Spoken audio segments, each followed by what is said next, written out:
Okay, welcome back, everybody. We're going to go into chapter 2, which is about siblings' love. Chapter 2, when away from home. Now, why when away from home? When away from home, because we have to deal with people. So we learned about respect, trust, love, forgiving, communicate from our home. Then we have to start learning how to cope with other people when we're away from home. So in this chapter 2, it has a lot of good sayings about, again, respecting, other people who are elder than us. Okay? And it starts with older siblings should love and care for the younger ones. Younger siblings should love and respect the older ones. Okay? And getting along well with one sibling is a sign of respecting one's parents and caring that they are happy. Nothing breaks our parents' heart, worse than having siblings rivalry. So when we fight, our parents actually feel very bad. There are rich families who have family squabbles over inheritance. And that is something that saddens a parents very much so. Right? And between siblings, there are two things that will hurt the relationship. One is our speech, the way we talk to each other, because we are too close to each other. We do not say things, before we think carefully. The things just come out, hurting people, hurting our brothers and sisters. And the second thing that divides siblings is about money. We can forgive many things except money matters. So it says here, when siblings value family ties more than possessions, resentment will not arise. And when siblings are careful with their words, feelings of anger naturally dissolve. So right away, chapter 2 points out the two things that can interrupt and disrupt our relationship with our siblings. And these two things also will disrupt our relationship with other people, which is one, we do not know how to speak respectfully to other people. And number two, we quarrel over money. So these are the two things that we have to be careful with. Then, have you practiced these manners? For the rest, from 73 all the way to 108, it's about, have we practiced these manners, which are all about from very seemingly unrelated areas in our life. Now, it was very interesting. I forgot what the name. I think was it Melissa? Was it Melissa? Oh no, Rachel. Is it? Chen Lai Lin. Sharon? Okay. Sharon brought out a very good point. She said, I don't teach my children to respect shoes because I only teach them to respect human beings. We should just respect human beings, not respect shoes. I think that's a more proper way to teach children. Now, there are many ways to teach people. We cannot teach people according to what I believe is right for me. Now, when a children or when somebody cannot relate to you your way, you have to start thinking about why. If we teach somebody to differentiate between what is respectable and what is not respectable on the basis of whether it's a living being or not, then we will run into some troubles. Because the shoes are not a living being, therefore it is not worth respecting. Now, what's the problem with this, okay? Had you said this, a child also make the differentiation. Well, you are my mom, but there are certain things about you that is not worth my respect. Sometimes I wonder if my mom is a living being. No, he will start thinking, that way. Right? But if you tell him, the shoes has served us every day, that we should love the shoes. Now, you are teaching the child to love something which apparently is located at a very lowly position. That means you are teaching the child to respect a person who is not that high of a position, and yet you respect him because he has served a purpose, a mission to protect people, to help people to live a better life. We can ask the child, can you imagine you without shoes? You may step on a piece of glass, you may step on a piece of nail, and it will hurt you. And every day, the shoes are taking all this pain, all this hurt, so that they can protect us. Now, in a child's mind, although you're not talking about mom and dad or human beings, this concept of love and respect starts to take root unconsciously. 是哦，他天天在保护我。Every day my shoes are serving me. So likewise, when you see a construction worker who are just wearing slippers, came from another country, looks very down, very dark, very uncultured, not educated, you tell your child, how we have these houses, homes, are all because of these construction workers. We are so thankful for them. You look at a garbage collector. You teach your child to be respectful to the garbage collector. Son, without the garbage collector, our city would be in a ruin. Our environment would not be healthy for us. We'll be living, we'll be smelly. We won't be living happily. So very thankful for them. Or even some dogs, they serve a purpose. They are somebody's pet. They give people security. So we respect them. So as day by day, go on, what your child is learning is about love. Not whether it's a human being or a dead thing. But even seemingly an unliving being, it still have a mission. See, the dead has no mission in life except to put things on its surface. That is his mission in life. It has no other thought. It will not walk to a place that he feels more comfortable.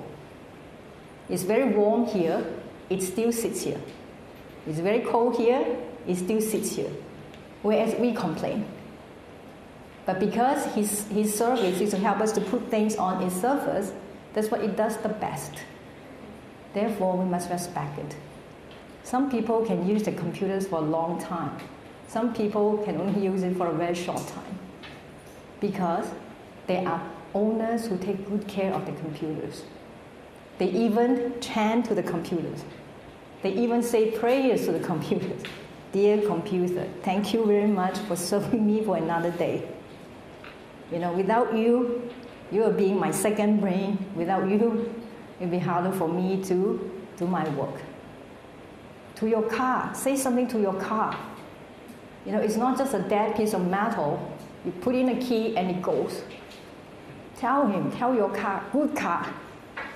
Name your car, give your car a name. There are people who have cars who have so well maintained, even after 10 years, still a good car. But some of us, after we drive for 1 year, especially ladies, we only put the key in, it starts, it goes, then complete its mission. A man goes into the car, he will say, the calibrator doesn't sound right. The bumper doesn't sound right. We don't care. I kept telling them, I just put in the key, it starts, it goes, that's fine. If drops dead, I call. But not men, they will hear this, they will hear that, and they'll say this. Have you taken the car for service? Service? Does it need it? So if you take good care of things, they will serve you for a long, long time. They will not fail you. And even they will fail you, they will give you signs. Tell them that they're choking. And your car starts to choke. And they will tell you.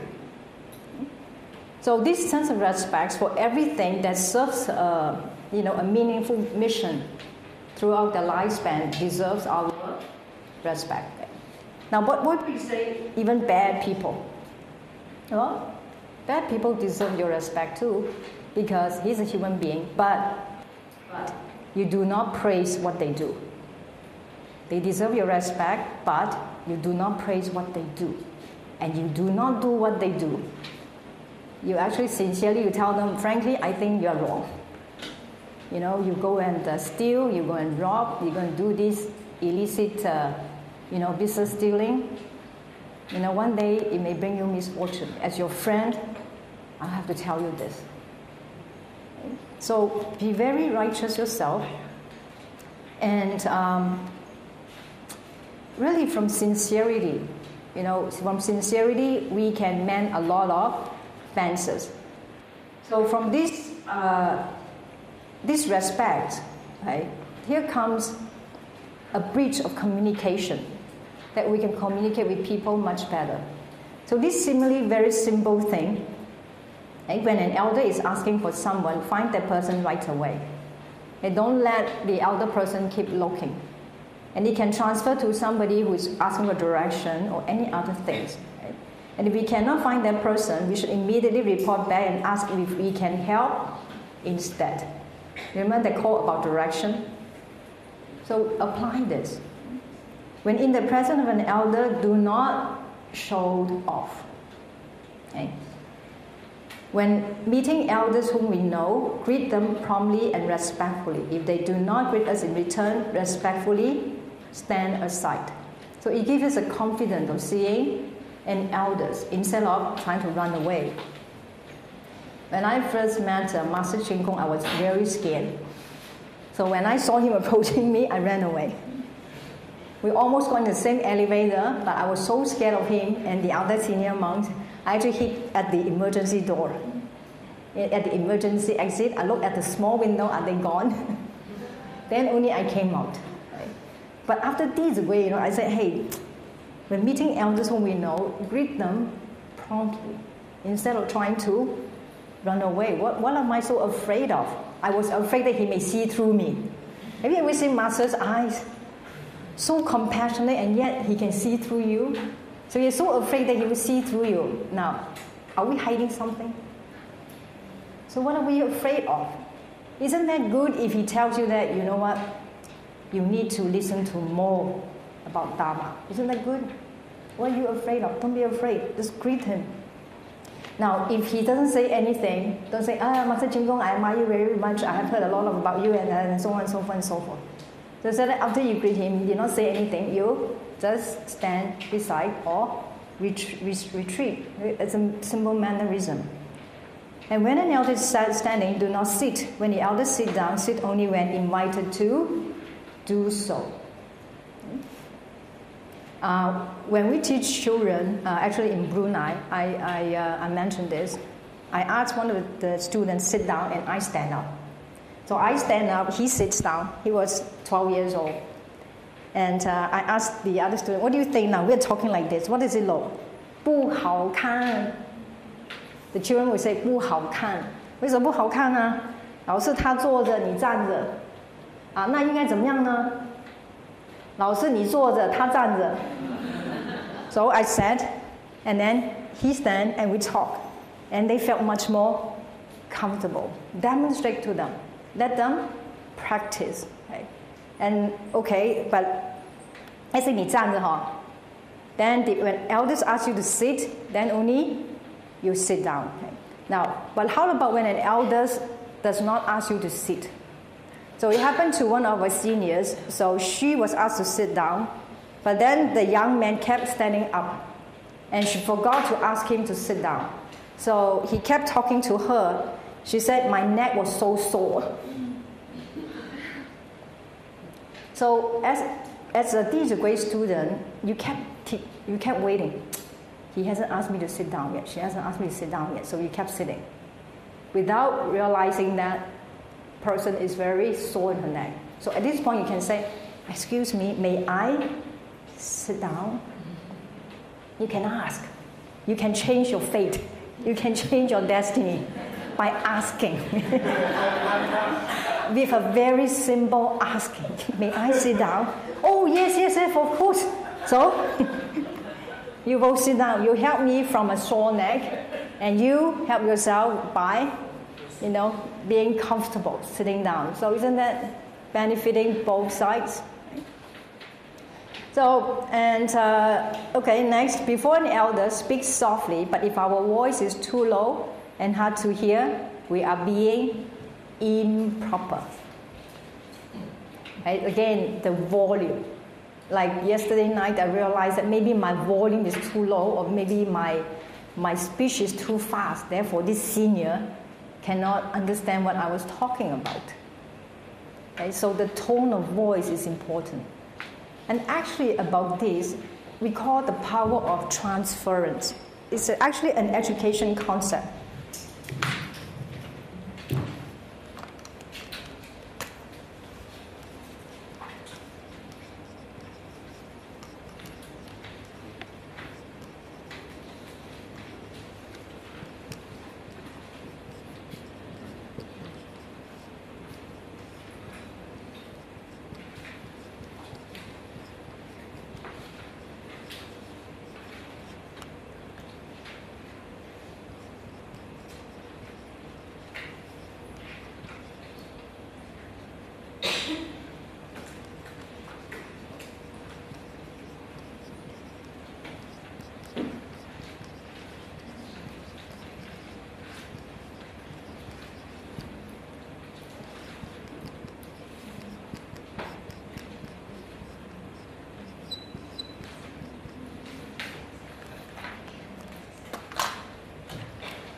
See, with the ancient Chinese, they use a lot of imageries. They use a lot of comparisons, parables, real examples to teach. 老师一定要博喻。什么是博喻呢？ a teacher must have this enough store of these so-called parables, stories, examples, and imageries, comparison, analogies to help him or her to teach. Right? If we kept saying, "You must be a good person, you must be a good person," that person doesn't know how to be a good person, and why do you keep wanting him to be a good person? So you must use other things to help this person to learn. Right? So from one thing, we say, from one knowledge, you help him to extend to three. And from one thing, you help him to transfer this learning onto other areas. It says here, the volume must be right. High enough for that elderly person to be able to hear you clearly, okay? But low enough so that we don't disturb people. And when an elderly is hard at hearing, now have we ever maybe asked our parents, "Why don't you understand me?" Maybe because their hearings are not so good. Okay, maybe we should ask them, "Mom, how's your hearing? Dad, how's your hearing?" Ask first. Okay? A lot of times we can ask to get things clear. So from here, we transfer, okay? And about the volume. It hit me really clearly that day in Seremban in the restaurant, when the Lee Association people went to a restaurant and they started talking very loudly. And suddenly, the quiet restaurant became a very noisy restaurant. And it didn't give peace to anybody except those people were very happy. Chatting away, very loudly. So it disturbs other people, not careful with the volume of the voice. So we have to teach. We need to teach our fellow Chinese, especially we all have different surnames. And Chinese actually form clans with their last names or your dialect groups. So if you have opportunities, go to these associations and talk. Okay? So Mr. Lee, your Lee Association, huh? Lee Association, okay, you must go to 理事中青会. Teach them about this very simple mannerism so that people can respect us. And then we came back from China, right, Gyambun, and he was sitting beside a German whose family is there to work in an expat company. So Gyambun asked him, do you like China or Malaysia? Because they transit in between the two countries. He said, I prefer Malaysia because he said in China, 3 people will make a restaurant very noisy. Chinese are very noisy. Okay? It is true, you know. Whenever we hear people shouting, you look, well, sorry to say that, but the Chinese. And we were in Zhuji and we heard people talking. We thought they were arguing. They were not, they were just talking. They were not arguing, they were talking. Right? So we can teach people, you know, in whatever, you know, 一个客家工会啊, 福建工会啊, 理事工会啊, 或者道场啊, all these places are schools, you know, in its own sense. Go to talk to our elders to tell them about this, right? Because elders, when they start a role model, then the youngsters will learn. A lot of young people, they don't want to join these associations. Any one of you belong to this association? 有没有？你们是理事的、皇室的、皇室宗亲、理事宗亲。Hakka Association, 福建。So go back and talk to this, you know, this is elderly. Let them to set, you know, an entirely different kind of ambience to attract the younger people. Unfortunately, I won't say unfortunately, but it's a doing of ourselves. Even a lot of Chinese think that the English speaking is more respectable.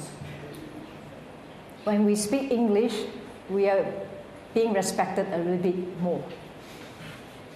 You know, in China, I speak Chinese, they just look at me as an ordinary Chinese. As soon as I speak English, the attitude changed. 哎呦，你会讲英语? No, changed. It's a very, but there is a very sad truth behind it. Right? Why has the Chinese become what they are today? It's due to the wars, what happened in the last 100 years, that China was perceived to be weak because of traditional culture, because of traditional teaching. They felt that Westerners have guns and military powers, they have science, which make them stronger. So even a group of students, okay, scholars, they come out and totally want to revamp the whole thing.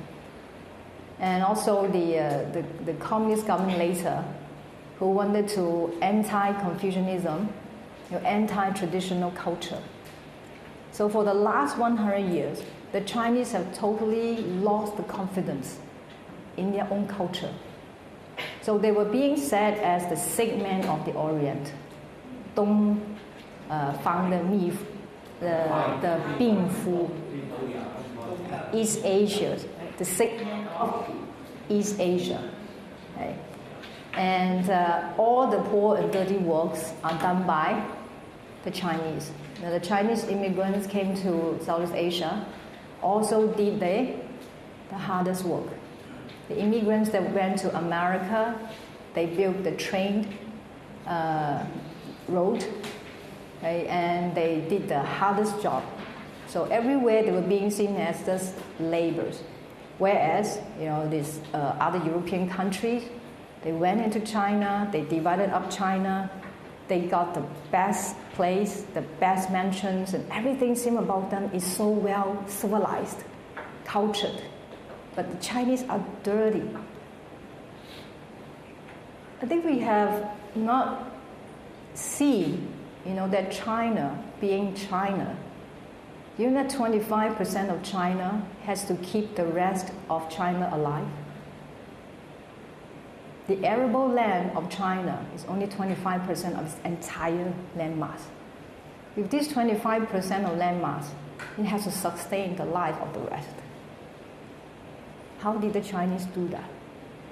Their soil for thousands of years can still be used because they were organic.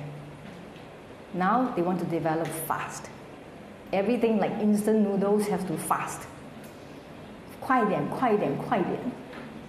And China is paying a price for this so-called speed development. So everybody start to 向前看. Look at money. Because with money, you are respected. The other day I went to cut my hair. The hairdresser was very nice. He was talking to me, kept talking to me. And we talked about money. And he said, money is very important. Without money, nobody respects you. 錢好重要㗎. That's how people measure you today. 錢. I said, but 錢 cannot buy everything. Yeah, 錢 cannot buy everything, but it still can buy a lot of things.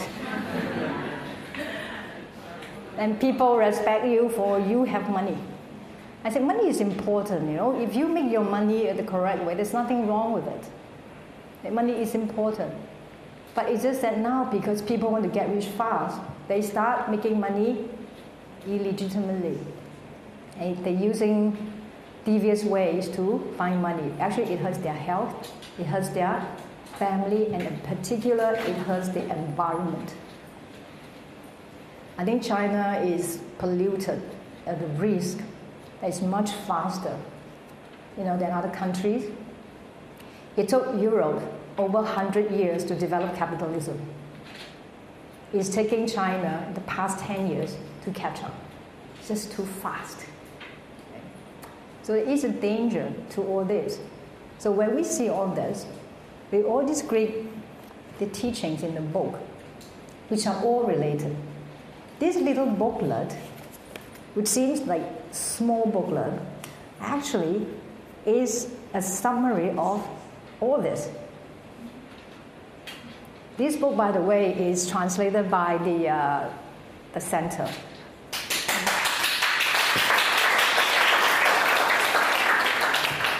When we first undertake this project, we have no confidence that it can be done. The original was written in archaic Chinese. To translate from archaic Chinese to vernacular Chinese is already a hard task. Our associates spent about 7 and 8 months on this, and they are still checking on the traditional Chinese version. So then the version came to us. We had to translate them using the vernacular Chinese as a reference, look at the archaic Chinese, and try to think English. It's very hard. If you follow the tone of the Chinese, it becomes very Chinglish. But if you overlook the tone of the Chinese, it no longer becomes Chinese. It becomes vernacular American. By the way, we are the American school. So there is a mark or a decision that has to make as to how far we want to follow the original, and then how far we must make sure the English readers understand what they read. Now, we Chinese readers can understand it, but the English readers may not understand it. But what caused us to want to go through with this? Because it's chapter 1. If what our parents ask us is proper, we try our best to do it. 亲所好，力为智. Our guiding teacher, Master Cheng Kong, feels that what Dr. Arnold Toynbee had said can be applied to this world today.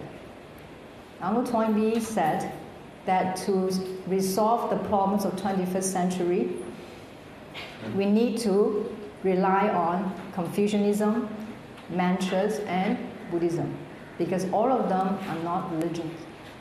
They're all education. And to save the world, we need to start from education, not more dialogue, just simply talk. We must really start conducting classes and start knowing more about how to keep peace by conducting classes. So as we know the aspiration of the guiding teacher, and the original 群书治要 has 500,000 characters. So it's impossible for anyone to read it in a short time.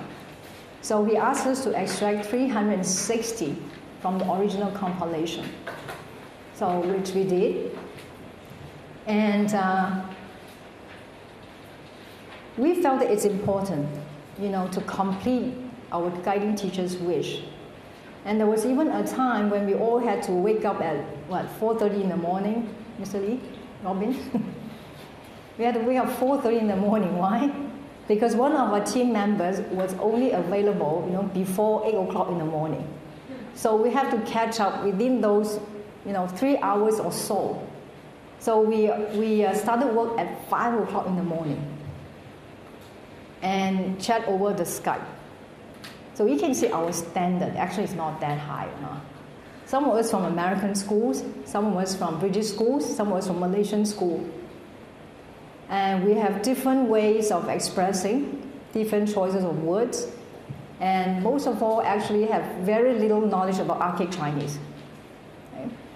So we ran through many rounds, and especially for me, it's a test for my ren, my tolerance.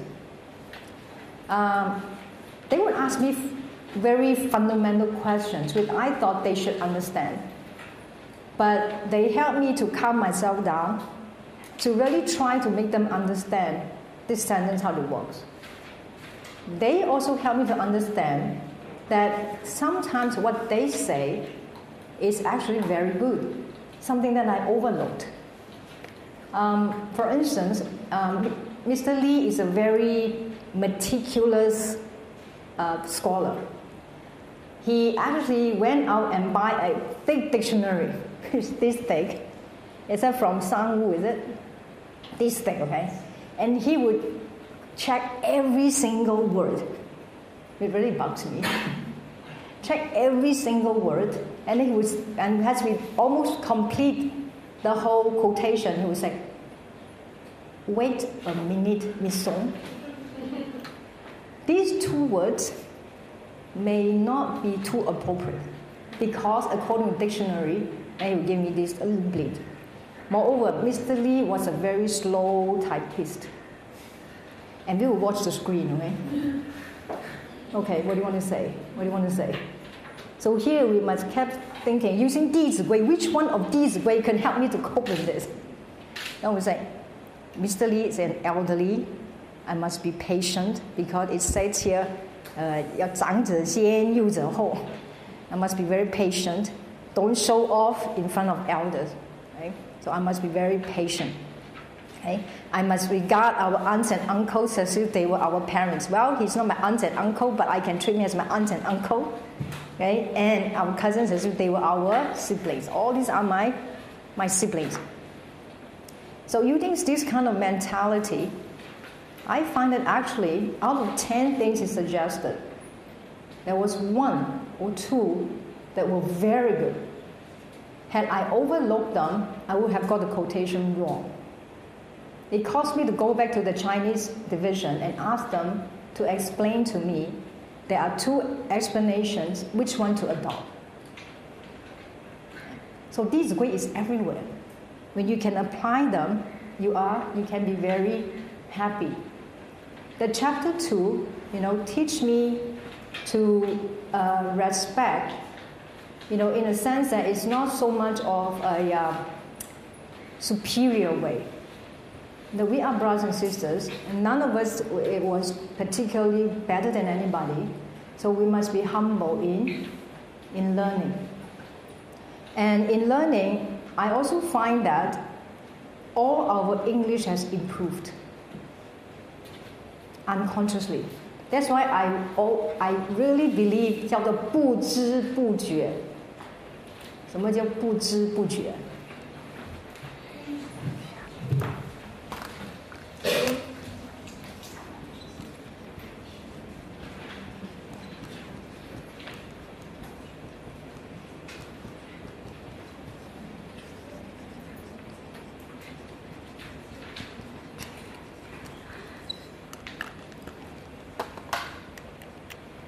The funny thing is, 不知 means don't know. 不觉 means without knowing, without aware of it, that it just happened. Okay? It just happened. Had I not have the patience, I just bulldoze over it, I don't think this book would have come out the way it is. So it was not the third round, but actually it was the fifth or sixth round. And then I have to give the manuscripts to at least 10 people to read. And all of them gave me different suggestions. All of them are good, but I cannot adopt every single one of them. So I had to pick and choose. And finally, I asked a friend who is a member of Parliament of Canada to help me to read it. And this became the final product. Right?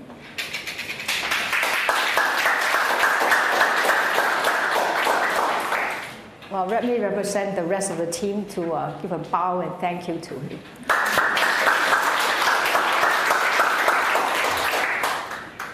So, with here, under the section of filial piety, it's not, for here it combines two concepts, filial piety and sibling love, 叫做孝悌, because it goes hand in hand. If you are 孝顺, 你就会有悌. That means if you are a filial child, you will love your brothers and sisters because you know that your brothers and sisters are also your parents' children. So you will love them because you also love your parents. And if we think back, for those of you who are the single child, any single child here? You are the only child in your family. Just one? Okay. Jaya, you miss a lot of things, isn't it? You miss out the fightings, the arguments. Remember, we kept on fighting with our brothers and sisters. When my sister went to the school, okay, she brought back some very nice textbooks.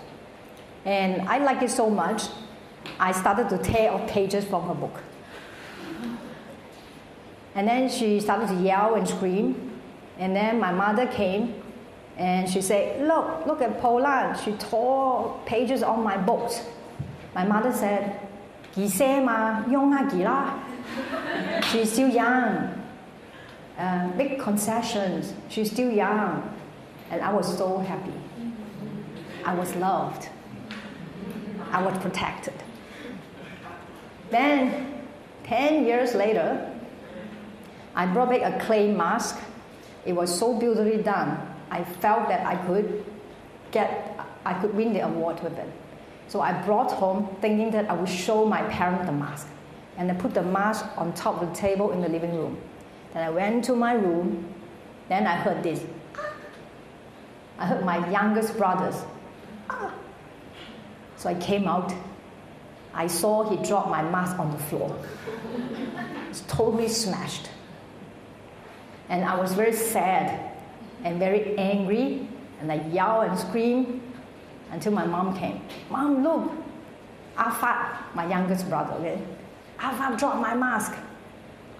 And then my mom said, This is what I call karma. Bad karma. So don't ever think that you can run away with things, okay? Whatever has to come, will come. I also observed something my fourth sister did though. Very interesting. My fourth sister, Milan, who was the news reader for RTN, Song Milan. She's my fourth sister. So Milan. You know what she did? Without saying a word, she picked up all the pieces. And used water. Some of them tried to patch them up. But it didn't look like anything I made. It looked like a shrunk face. Very ugly. But I appreciate it very much. Because she tried to help. And without saying anything. She just picked the pieces up and she went to the tap and touch. And she said, see? It still look good. I look at it. No, doesn't look good. But I appreciate her. You see these siblings, rivalries or love or care. We fight with each other, but we also patch up each other. I also have a very weird brother who always likes to scare us. For some psychological reason. Like we were sleeping, and then she would tap on our shoulders. And he used a torchlight. And then I opened my eyes. And then he felt very happy and he walked away. He was also the first person who took us to see a horror movie. We get so scared that I did not dare to close my eyes when I took a bath. I was so afraid that if I closed my eyes, some vampire would jump out and get me. Okay? But it was the same third brother who gave me a lot of good memories. He was the first one who took us up on a motorcycle. Oi, 我有新摩托筆啊，載你去遊下街啊！哇，摩托筆 yes. And then he was the one who took us, who lead us. They were repairing the lands at the back alley. There were lots of little stones, and the stones were hit like little mountains. So one day he made some wooden swords out of the wooden boxes. So he made the sword, and he said, "Oi, I'm your leader. Let's go and kill the enemies." So see, never bring violence to your younger siblings, okay? So we were very good kids until he taught us to kill people. So he said, let's go and kill people. So we went up there. There were no people, okay? And he said, we are Huashan Pai. We belong to the Huashan Pai, okay? We are going to kill the Mei Pai. There were no Mei Pai. But we all learned it from the movies, the martial art, okay? Let's charge! And then we charged down the rebel hills and sort of like fight with the air, ding, ding, ding, ding, ding. There's a kind of camaraderie between us. We weren't that rich. How can you become rich with 11 children? I think without half of us, my father would be a very rich man. But as my mother always said, thanks to the later half, I'm now being taken good care of. So it's a blessing I'm alive. And so my third brother would make toys for us. And my fourth sister, my second sister, my third sister, they all would make toys for us to fill up this shortage of material goods. So ever since we were very young, we knew that money cannot buy the kind of love. And we do not need money to buy toys because we have all these brothers and sisters who take care of us. And my elder sister would charge into a classroom, point at my elder brother's classmate and say, 你哋唔好蝦我嘅細佬啊，你唔要欺負我的弟弟啊 Don't you bully my brothers. Well, she was standard 6. They were standard 1 or 2, okay? Much bigger. Huh? If you dare to bully them, I go and kill you. So, feel protected again. So, no money to go to amusement park, couldn't go to the garden. So my brother took out the cardboard, and make them into slides for us. 紙皮啊. Only using the cardboard paper. We had a river bank that's a slope. And every evening he took us there to slide down the slope. on the cardboard. That become 我的肥肥，叫做肥肥。So we, wow, and then we climb up, and then we climb back up. However, it was very itchy because the grass must have some bugs on it. But we didn't dare to tell our mothers why. If we tell her, she would not ask us to let us go out again. Okay? So we do these things with our brothers and sisters, knowing that they will protect us, and knowing that sometimes we have to give concessions, okay, and to respect the elders, and the elders to protect us. So it's a very good sense of security for us. And the filial piety and this brotherly love, although may be hard, I think it's worth, because it will help us to groom a healthier character. So we really can learn from some of the examples that happen in history. There is a person called Xu Wu.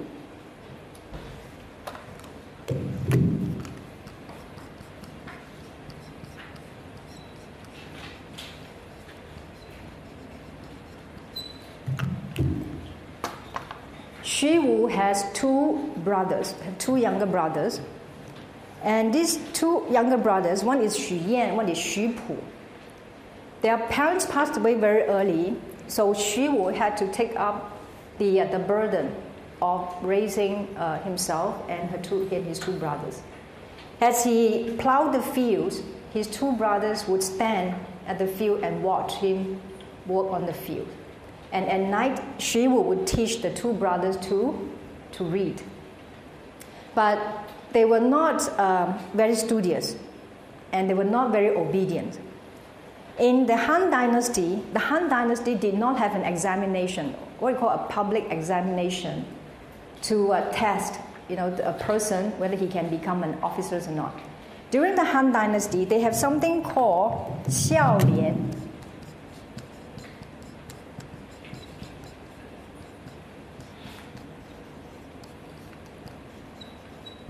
Xiao Lian meaning that you are being nominated for your filial attitude, for your filial conduct.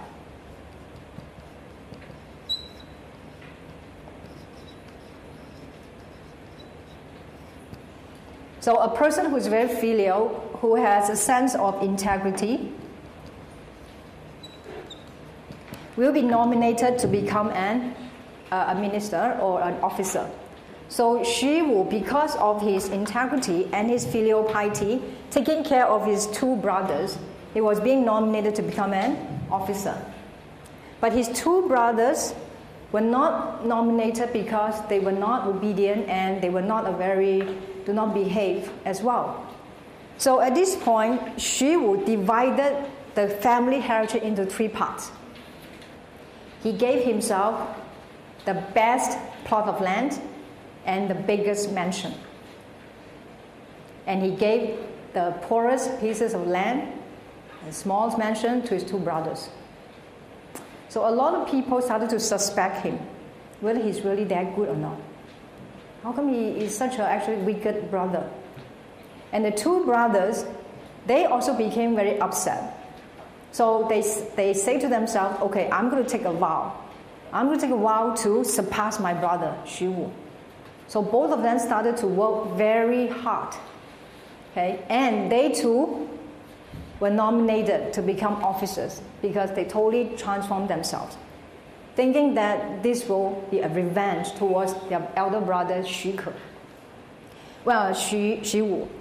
So when Xu Wu saw that his two younger brothers have become officers, he asked all his relatives plus his two brothers to come and have a meeting.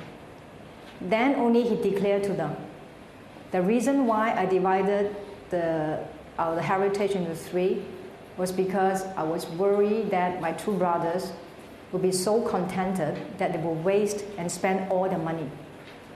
Now that they are accomplished, I shall return all these properties to them. He did not keep any of them. At that point, then only, after so many years, the people start to realize they have accused Xu Wu wrongly. Just like yesterday's movie. I think for 3/4 of the movie, what do you think of the 主任? What is his name? Huh? 林孝顺. If you observe the names, they all mean something. 林孝顺嘛, huh? Don't you feel that 林孝顺 was not very 孝顺? All of us had that thinking, right?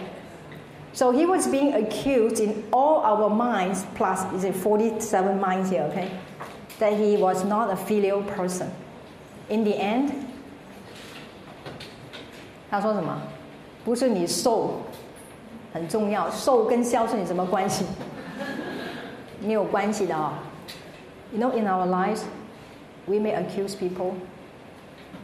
We may think that we see through that person very well. 他不孝顺的 How do you know? So just like 林孝顺 Xu Wu was being accused for being a bad brother for the entire village. Must have over 10 years because it was not easy to be nominated. And yet, he swallowed all these accusations.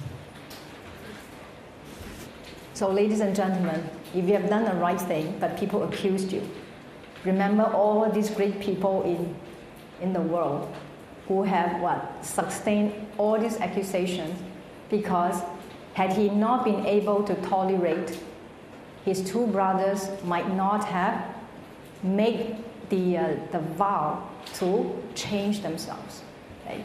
So in the end, 天大白.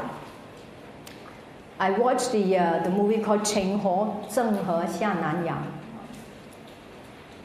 There was a saying that really stuck in my mind because he became a eunuch when he was very young, Zheng He, and the empress encouraged him.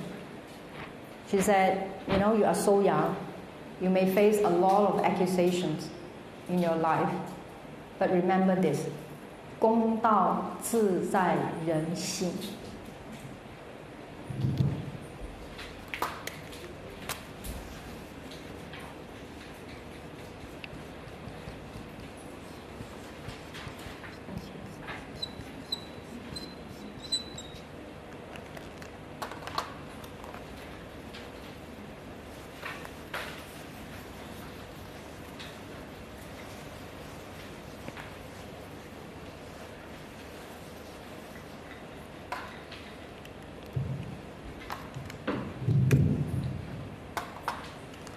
Gong Dao means justice.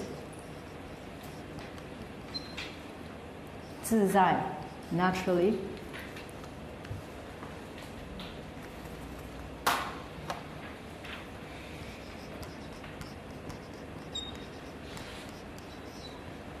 人心 in people's heart. So if you have done something which is truly righteous, someone will know about it. Because we cannot be praised by all people. Now, if you can be praised by all people, you think there's something wrong or something right about this.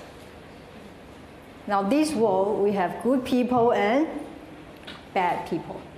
If you're being accused by people who are deluded, people who don't know about the truth yet, that may not be a bad thing, isn't it? Okay. So you will always be praised by people who understand. You will always be accused by people who do not understand your purpose. So 人生是毁誉参半的. Okay. But if you want to be a one person who will be praised by everybody, there may be something wrong that you're doing because that means that you will not take a stand.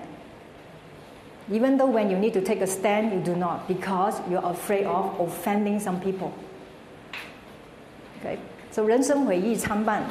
So you need to take up a stand according to what you think is the best. So we need to learn from these principles. And these principles will help you to stand true, just like them. And let's take another example, we seldom talk about spousal relationship here, right? Dizigui, there's no page, there's no chapter that talks about spousal relationship, right? So I would say filial piety and siblings love. But how does that transfer to spousal relationship? Can anyone make a relationship? How does 孝悌跟夫妻关系有什么 relationship? Anybody?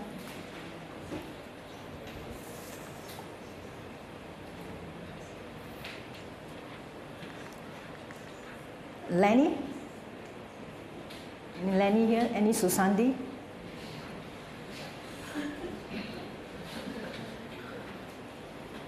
How does it relate? 孝悌跟 is filial piety, siblings love. What does it have got to do with spousal relationship? Okay, let's ask those who are married. Now, yes? Hmm? Mm-hmm.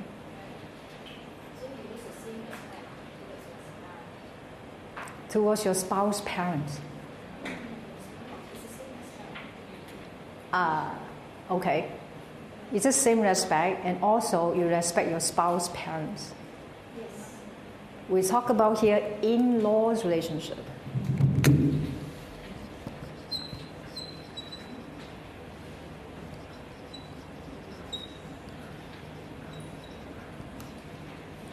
Now, if you had a sister-in-law, you fully understand 兄弟睦孝在中. You would not stir up any arguments among the family members. Because you know that if you stir up controversies, it will make your husband's stance very difficult. Then he will not be able to become a filial son or a good brother to the rest of the family. And I think maybe we can ask the men also, huh? When there is an argument between your wife and your mother, which side should you take? It's like there is this, by the way, there are people who like to trap you, you know. They always trap you a question like this. If your mother and your wife both drops in the water,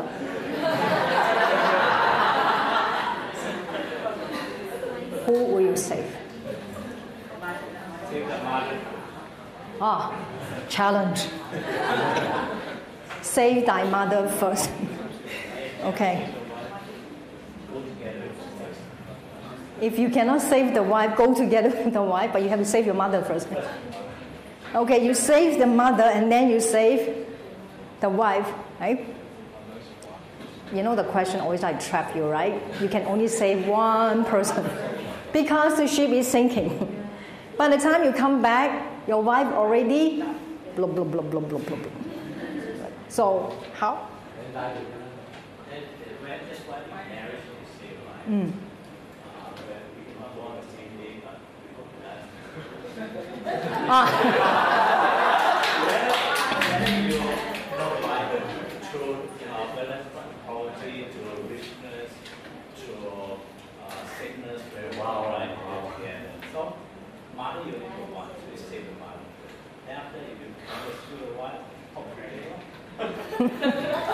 Okay.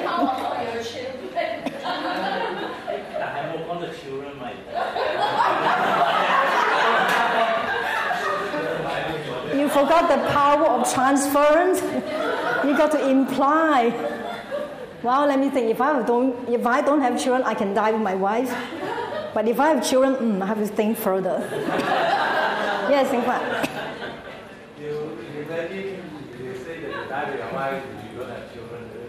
You imagine your mom will survive, will be the most sorrowful person living in the world. Your mother will be the most sorrowful person in the world. I am saying that your popular practice wrong. They said the white hair person sending the black hair children to go away is the saddest thing that could happen to an old man or an old lady. 白头发送黑头发，是一个老人最悲哀的事情。So that's another consideration. By case by case, right? Exactly, but there's no time for you to think. Now, first of all, think about this question.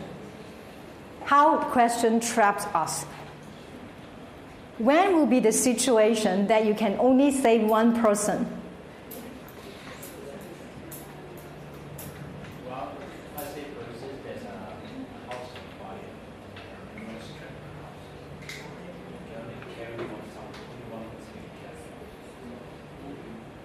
house. You can only carry one person. You can only carry one person to go out. Okay. Now, situations like that.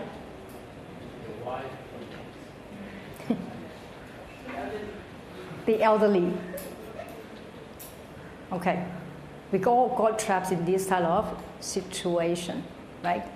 So the important thing is, number one, we got to have good siblings relationship first, because we transfer to in-law relationship.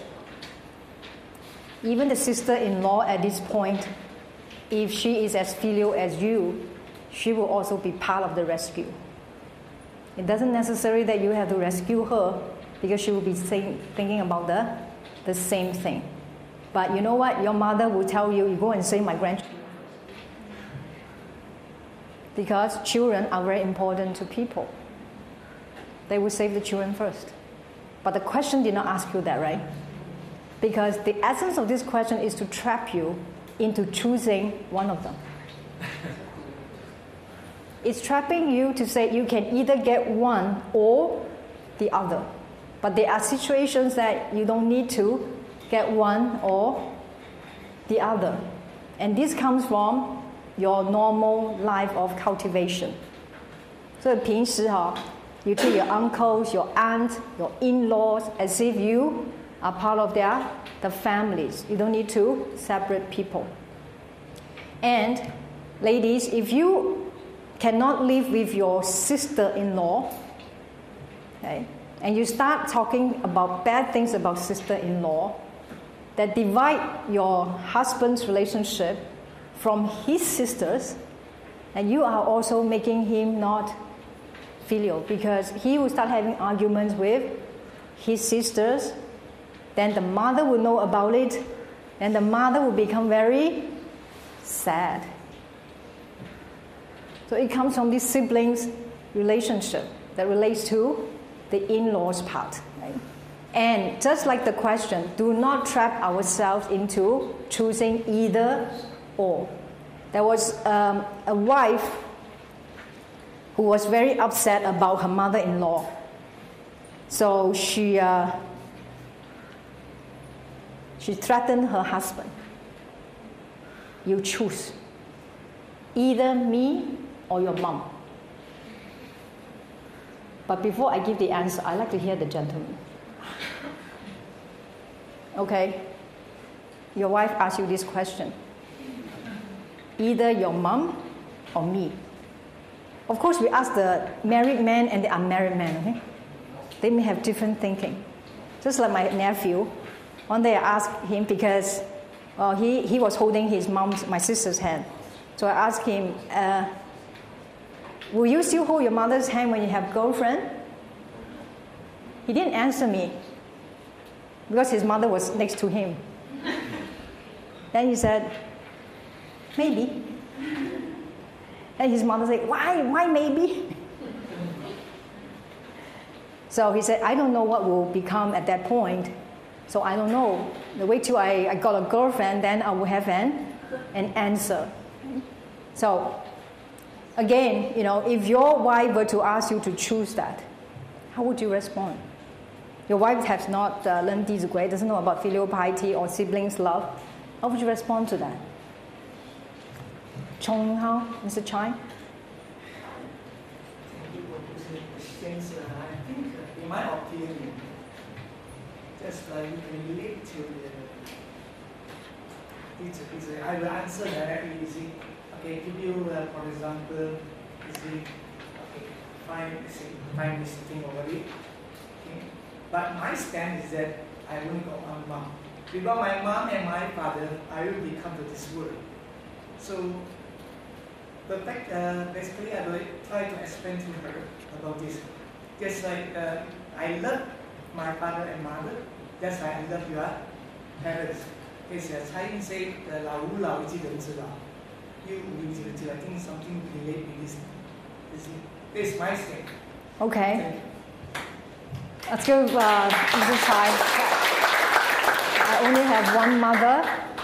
Okay, so I would love my mother, which means you would choose your mom over your wife. Okay. This is a true case, by the way. Okay. Jaya, is you too young to answer this? Who's around 25 here?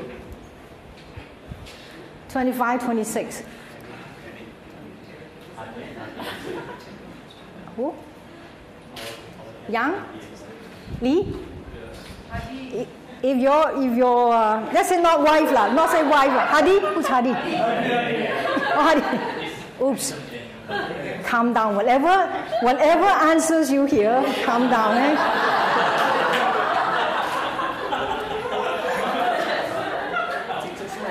They put you on a spot, huh? Okay lah. Let's not give Hadi a pressure. They must learn how to buy transference.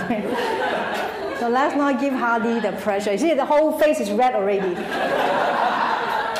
Okay, another 25, around 25, 26. Your wife is not here, your girlfriend is not here. Well, Wang Sifu.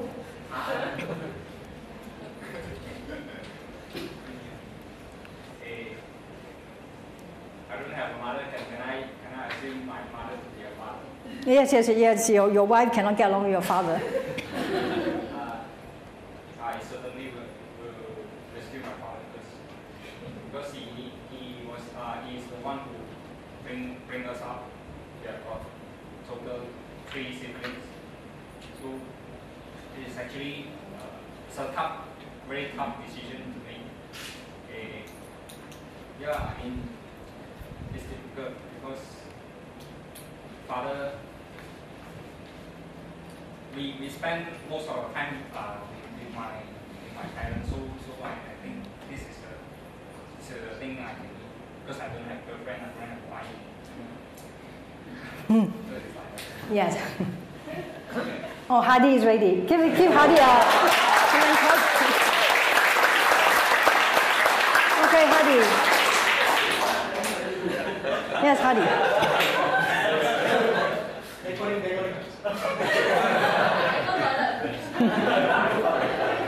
It's a very tough call, but I would definitely, without choose my mom. First off, I shouldn't be marrying a girl who should ask me that question. And second of all, like what everyone says, I only have one mom, and I should be the one teaching my wife what a person should be. A person should surely feel loved by me, and this is what she should do as well. And if I ask her that question. Yes, just like if you ask her to choose you and her parents, she would also choose her parents over you. And I will totally respect. And you would totally respect that. Okay, let's give them a hand.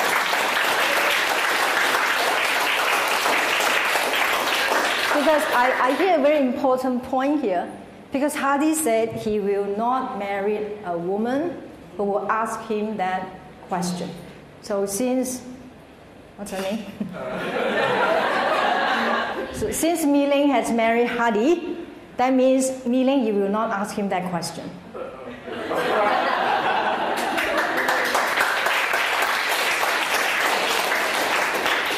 So if Miling, anytime in the years down the road, she asks you that question, come and see us, okay? We are classmates 2012 in June. We all testified to that. Miling is a wonderful lady. you're very fortunate to marry the lady. And we also know that Mei Ling is very fortunate to marry Hadi, because Hadi said if ever Mei Ling would give him that answer, he would fully respect that. You see, when you know your priority, people will respect you. If we love our parents, if we respect our parents, people will respect you for that. Wife, actually, the answer this man gave was this. He said, I only have one mom, but I can have more than one wife. So you choose. Which means that he said, I can marry again, but I only have one mom. And the relationship of mother and children should be enhanced, maintained, and should not be divided. A professor once asked a group of students, you know this woman for a very long time. This woman got into an accident, and this accident scarred her face. Would you still love this woman? We ask the ladies first. You know this woman for a very long time. She met an accident. She scarred her face beyond recognition. Would you still love this woman? I mean, as a friend or whatever? You think, right?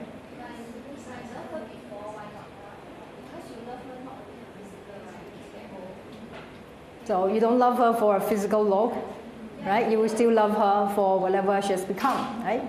Gentlemen? Honest answer, okay? Don't be pressured. You know this woman for a very long time, you're very good with her, but she met this accident, it scarred her face. She's no longer beautiful. In fact, she's very hard to look at. That's just funny. It's not the outwardly appearance, it's what's inside. It's what's the inside. That's important, okay? How about any other answers? Because the love comes from inside, physically. Come from the inside, not from the physical part, okay? Let's ask the younger man, Jaya. She's no longer beautiful. We still love her. I think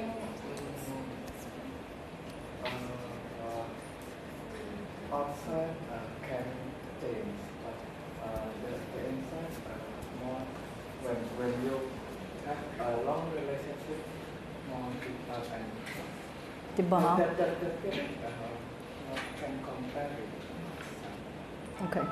I can see all of you are Dizigui students. I will give more compassion and sympathy to her. Besides that, I will maybe treat her more like a friend than before. Since the accident, so I will give more So attention. even more attention, more encouragement, more love for that person, right? So all of you are very cultivated. So in that survey, most men will say, no, I will not love her as before. And it's more like 60%, so no, they say they will not love before. And then maybe about 20% said, I will think about it. Another 20% will say, yes, I will. Okay. Now, for men, appearance is very important. They may say a woman's beauty is not important, but at least she must look presentable.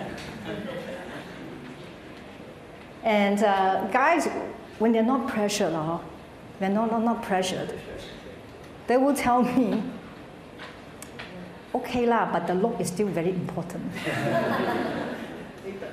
Okay?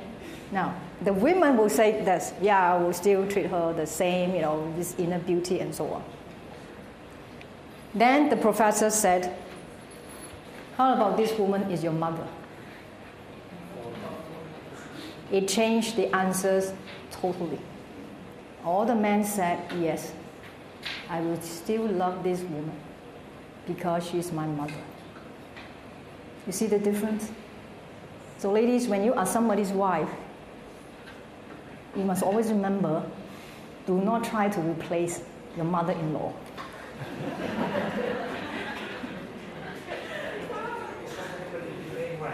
The mother is also saying, I guess I happened one case in assembly. The mother-in-law burns the daughter's in-laws because one killed her. Right? So I think this case was brought into court.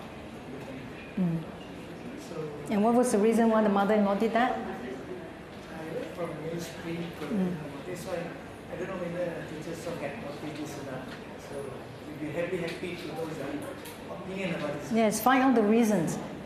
Okay? If you try to replace somebody forcefully, it may invoke very negative results. So always keep peace. You have no idea how possessive some mothers can be towards their sons. And that's why in Chinese belief, okay, it's better to have a good daughter-in-law than to have a good son. 娶一个好媳妇好过一个儿子. Why? Isn't that unfair to a man? Why it is better to have a good daughter-in-law than to have a good son? Because a good daughter-in-law will remind you that you must be filial piety, you must be caring for your parents, you must be caring for your siblings. She will never stand in the way of your love for your family. You know, it's very hard for a man or a woman to be divided between his or her loyalty toward his spouse and his own family members. So if you're a good sister-in-law or a son-in-law, you must always respect their families as if they are your families. His brothers are your brothers. His sisters are your sisters. His mother is your mother. That you married not only to one man or one woman, you are married to the entire clan. Not family, clan, including the cousins. The cousins are your children. The nephews are your children. It's a big commitment. So marriage for the Chinese is a very significant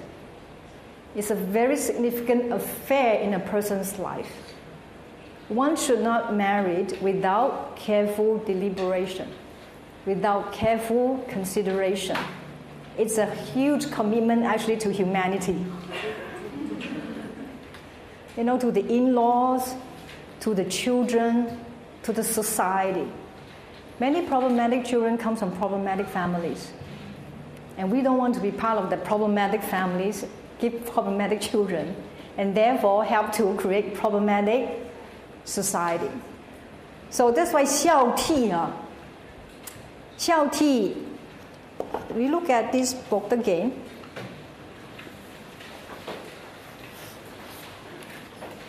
Page 101.